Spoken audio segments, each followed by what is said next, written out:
नमस्कार, अस्सलाम वालेकुम, सत श्री अकाल, जय झूलेलाल। मैं हूं जी प्रेम मटलानी और आप देख रहे हैं हालात हाज़रा का प्रोग्राम। हकीकत ये है, इब्तदा में आपसे दरख्वास्त है चैनल ज़रूर सब्सक्राइब करें। दोस्तों, आज हम शेख मुजीबुर रहमान की बात करेंगे, जिसे बांग्लादेश में बंगला बंधु भी कहा जाता है। हर मुल्क का अपना एक फादर ऑफ द नेशन होता है। जैसे भारत का father of the nation Mahatma Gandhi है, पाकिस्तान का मोहम्मद अली जिन्ना, वो उसे कायदे आज़म कहते हैं।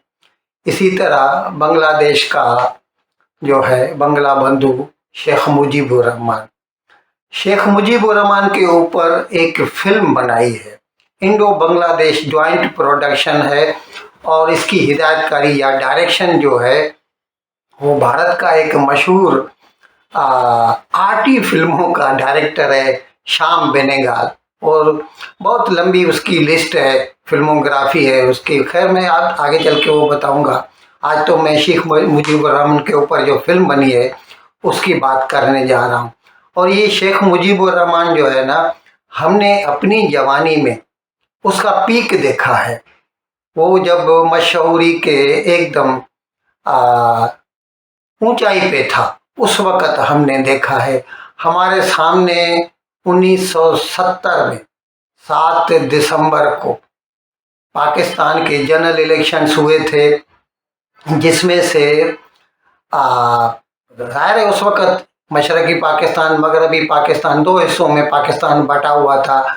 दोनों ममालिक की मिली हुई नेशनल असेंबली की 300 सीटें थी। उनमें से 167 सीट्स जो है अवामी लीग, जो कि शेख मुजीबुर रहमान की पार्टी थी, उसने जीती थी। अब ये तो हिस्ट्री है। उसके बाद फिर भुट्टो और यहिया, जो उस वक़्त का आर्मी की तरफ से अपॉइंट किया गया, मतलब प्रेसिडेंट था, सेल्फ डिक्लेयर्ड, उसने एक किस्म का जैसे फटा किया। भुट्टो उसके साथ में साजिश में शामिल हो गया। भुट्टो की बावजूद इसके कि मेरे ख्याल में कुछ 86-87 सीट थी, लेकिन उसने ये कहना शुरू कर दिया, उधर तुम इधर हम। और फिर कुछ देर मानी ये 7 दिसंबर को इलेक्शन हुआ, और 3 महीनों तक, 3.5 महीनों तक आपस में मुज़ाकरात होते रहे भुट्टो के और शेख मुजीबुर रहमान के। क्योंकि यही जो असेंबली थी, जो बनी थी, उसी को पाकिस्तान का नया कॉन्स्टिट्यूशन भी बनाना था। इससे पहले 2 कॉन्स्टिट्यूशन पाकिस्तान के बन चुके थे और उन्हें कलअदम करार दे दिया गया था। एक 1956 में बना था, उसको भी हटा दिया गया था, और फिर 1962 में जनरल अयूब खान ने बनाया था, जिसमें बेसिक डेमोक्रेसी का उसूल लागू किया गया था। खैर, तो हम आपको बता रहे थे कि 3 महीने, 3.5 महीने तक मुज़ाकरात होते रहे, और फिर भुट्टो ने और जनरल यहिया खान ने साजिश करके 24 मार्च 1971 की रात को जो है मिलिट्री ऑपरेशन शुरू किया ईस्ट पाकिस्तानी के ऊपर। आपको ध्यान में रहे जनाब कि ये भी मुसलमान हैं, उस वक़्त भी मुसलमान थे, और उस वक़्त पूरे पाकिस्तान में 56% जो आबादी थी वो ईस्ट पाकिस्तान की थी। उसके ऊपर पंजाबी आर्मी ने जो मुजालिम शुरू किए, उसको उन्होंने नाम दिया था ऑपरेशन सर्च लाइट, और उसके तहत फिर तकरीबन 9 महीने तक उनके ऊपर उनका गेनोसाइड होता रहा। और ये तो हिस्ट्री है, everyone can vouch for it, you can go through history.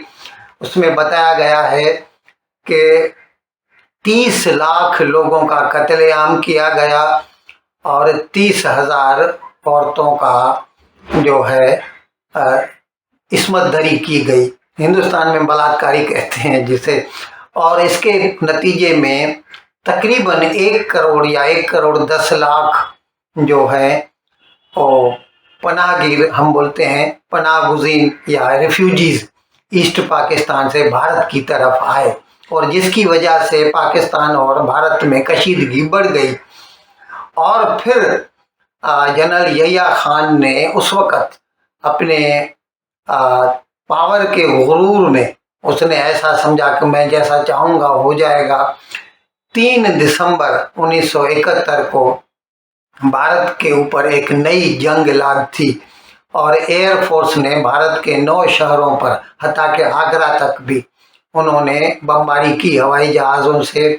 और फिर ये जंग सिर्फ 13 दिन चली, 3 तारीख से लेके 16 तारीख तक। और फिर 16 तारीख को पाकिस्तान की फौज ने हथियार डाल दिए भारत की फौज के आगे। और ये तो बहुत मशहूर किस्सा है। General Jagjit Singh Arora eastern command का हेड था और पाकिस्तानी फौज का और जो मिलिट्री गवर्नमेंट थी ईस्ट पाकिस्तान की, उसका हेड था general Amir Abdullah Khan Niazi, AAK Niazi. तो उसने भारत की फौज जनरल जगजीत सिंह अरोड़ा के आगे हथियार डाल दिए और फिर एक नया मुल्क बना बांग्लादेश। वो ये अलग बात है कि मार्च में जब भी मतलब ईस्ट पाकिस्तानियों के खिलाफ मिलिट्री ऑपरेशन शुरू हुआ तो उन लोगों ने बांग्लादेश की जो हुकूमत है, क्या बोलते हैं, वो भारत में उन्होंने कायम कर दी। और उसका जो है पहला सदर शेख मुजीबुर रहमान को अपॉइंट कर दिया। लेकिन शेख मुजीबुर रहमान उस वक़्त पाकिस्तान की कैद में था। और जब 20 दिसंबर 1971 को पाकिस्तान में जनरल यहिया खान ने जुल्फ़िकार अली भुट्टो को जो है हुकूमत सौंपी। मज़े की बात यह है कि वैसे कोई भी सेंटर का मिनिस्टर होता है, प्राइम मिनिस्टर होता है, प्रेसिडेंट होता है, तो उससे सुप्रीम कोर्ट का चीफ जस्टिस हलफ लेता है। लेकिन भुट्टो से, जुल्फ़िकार अली भुट्टो से 20 दिसंबर 71 को जनरल यहिया खान ने, ये आउट गोइंग प्रेसिडेंट ने हलफ लिया था। और ये पहला हिस्ट्री का था civilian chief marshal administrator Pakistan का। और फिर खैर अब उसके बाद हमारा पाकिस्तान की हिस्ट्री से इस वक्त कोई ताल्लुक़ नहीं है। हम तो आपको सिर्फ ये बता रहे हैं कि शेख मुजीबुर रहमान जो है उस वक्त पाकिस्तान की जेल में था। और फिर बाद में 2 महीनों के बाद, तकरीबन मेरे ख्याल में जनवरी में 72 में उसे रिहा कर दिया गया और वो वापस बांग्लादेश चला गया।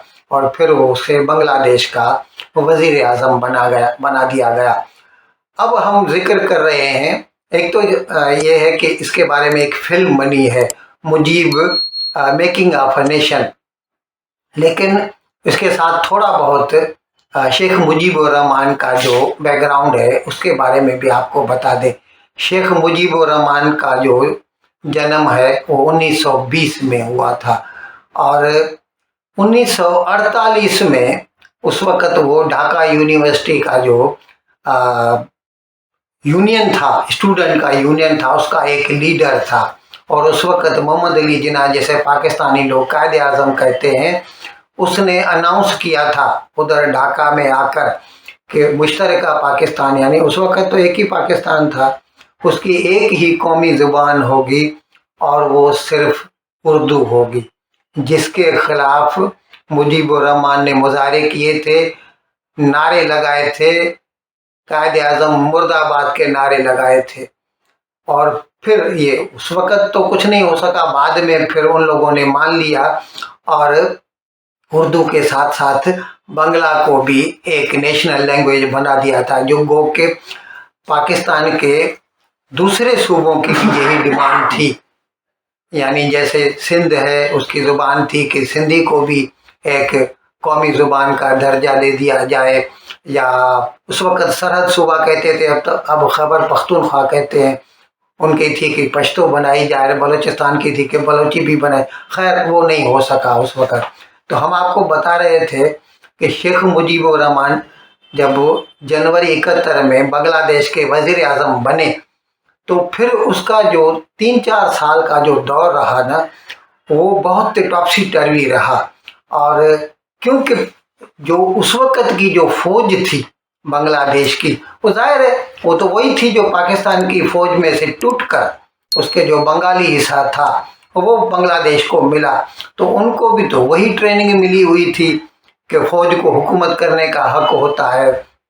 तो फिर उन्होंने उनमें से कुछ डिसग्रंटेल्ड जो है अज्जा थे, ऐसे ऑफिसरान थे फौज के, जिन्होंने मिलकर 15 अगस्त 75 को शेख मुजीबुर रहमान के घर में दाखिल होकर उसके घर के सारे मेंबरान को कत्ल किया, बहीमाना तरीके से कत्ल किया। ये तो शेख हसीना वाजिद जो इस वक्त बांग्लादेश की वजीर आजम है, उसकी बेटी है शेख मुजीबुर रहमान की, वो उस वक्त बांग्लादेश में नहीं थी, जर्मनी गई हुई थी, इसीलिए उसकी जान बच गई और फिर वो वापस आई। और फिर ये काफ़ी सालों तक बांग्लादेश में भी वही पाकिस्तान की तरह आर्मी को का चलता रहा। जनरल ज़ियाउर रहमान आया, जनरल हुसैन मोहम्मद इरशाद आया, और फिर जनरल ज़ियाउर रहमान की बीवी आई बेगम खालिदा ज़िया। अब ये तकरीबन 10 साल से बांग्लादेश में पॉलिटिकल स्टेबिलिटी आ गई है और बेगम हसीना वालिद की हुकूमत है। अच्छा, अभी हम आपको बताते हैं कि ये जो फिल्म बनाई गई है Mujib making of a nation जो है, इसको अभी कुछ रोज के बिल मेरे ख्याल में, हाँ 13 तारीख को, यानी आज 16 तारीख है, 3 दिन के बिल की बात कर रहा हूँ, टोरंटो इंटरनेशनल फिल्म फेस्टिवल में इसे पेश किया गया है। और ये इंडो बांग्लादेश जॉइंट प्रोडक्शन है और ये बनाई है श्याम बेनेगल ने। ये पाकिस्तान के फादर ऑफ नेशन, भारत के फादर ऑफ नेशन के ऊपर भी फिल्में बन चुकी हैं। भारत के फादर ऑफ नेशन के ऊपर तो रिचर्ड एटनबरो ने, जो इंग्लैंड से ताल्लुक़ रखता था, उसने फिल्म बनाई थी गांधी। मेरे ख्याल में उसको 11 तो ऑस्कर अवार्ड मिले थे, लेकिन उसकी मोस्टली जो कॉस्ट थी ना, वो ब्रिटिशर्स पे मुबनी थी। और उसका जो हीरो था, जो गांधी बना था, वो भी एक ब्रिटिशर ही था, बेन किंग्सले। और पाकिस्तान की जो फिल्म बनाई गई थी उसका नाम रखा गया था जिना, और उसमें क्रिस्टोफर ली, जो कि मशहूर ज़माना वैम्पायर ड्राकुला का किरदार अदा करता था, खून चूसने वाला ड्राकुला, उसको बनाया गया था। मोहम्मद अली जिन्ना कायद आज़म का पार्ट दिया गया, लेकिन वो फिल्म कुछ चली नहीं, लोगों को पसंद नहीं आई। अब देखें बांग्लादेश के ऊपर ये श्याम बेनेगल ने, ये जो बांग्लादेश के फादर ऑफ नेशन के ऊपर, शेख मुजीब के ऊपर, ये जो श्याम बेनेगल ने फिल्म बनाई है, कितनी अच्छी है। ये हकीकत में एक बहुत अच्छा डायरेक्टर है। 70s में तो इसका बहुत नाम हुआ, 70s 80s में, क्योंकि ये हिंदुस्तान में उस वक्त एक किस्म की तहरीक चली थी पैरेलल सिनेमा की, जो आर्टी फिल्में बनाया करते थे, उनमें ये बहुत नाम कमाया था इसने। और अंकुर, निशांत, मंथन, भूमिका, जुनून और कलयुग तो इसने शशि कपूर के लिए बनाई थी और बहुत अच्छी फिल्में बनी थी। कलयुग महाभारत की कहानी थी और जुनून जो है 1857 वाला जो गदर हुआ था भारत में अंग्रेज़ों के खिलाफ, उसके ऊपर फिल्म बनाई गई थी। ऐसे इसने बहुत सारी फिल्में बनाई है और अभी ये फिल्म भी इसकी टोरंटो इंटरनेशनल फिल्म फेस्टिवल में तो इसका बहुत नाम हुआ है और हमें उम्मीद है कि सब लोगों को पसंद आएगी और हम इसकी कामयाबी की दुआ भी करते हैं और इसका बड़ी बेसब्री से इंतज़ार भी करते हैं कि ये कब। अब जाहिर है वो बेसिकली तो हिंदी या उर्दू में बनाई गई होगी, लेकिन आजकल तो रिवाज बन गया है, हर फिल्म को भारत में तो तकरीबन 4 ज़ुबानों में तो डब किया ही जाता है। तो यहाँ पर इसे फिर इंग्लिश में भी, और मोस्टली जो जैसे बांग्ला है, क्योंकि बंगाली लोग उसे देखना चाहेंगे, या साउथ इंडिया की जो ज़ुबानें हैं उनमें डब किया जा सकता है। और we are waiting eagerly for this film to be released in India. इन अल्फाज के साथ मैं आज का प्रोग्राम ख़त्म करने की आपसे इजाज़त चाहता हूँ, लेकिन विदाई लेने से पहले एक मरतबा फिर आपसे मेरी दरख्वास्त है कि जिस किसी साहब या साहिबा ने अब तक हमारे इस चैनल को सब्सक्राइब नहीं किया, अज़राए करम इसको जल्द से जल्द सब्सक्राइब करें, प्रोग्राम को लाइक करें, शेयर करें और घंटी का बटन दबाना ना भूलें। बहुत बहुत शुक्रिया। खुदा हाफिज़।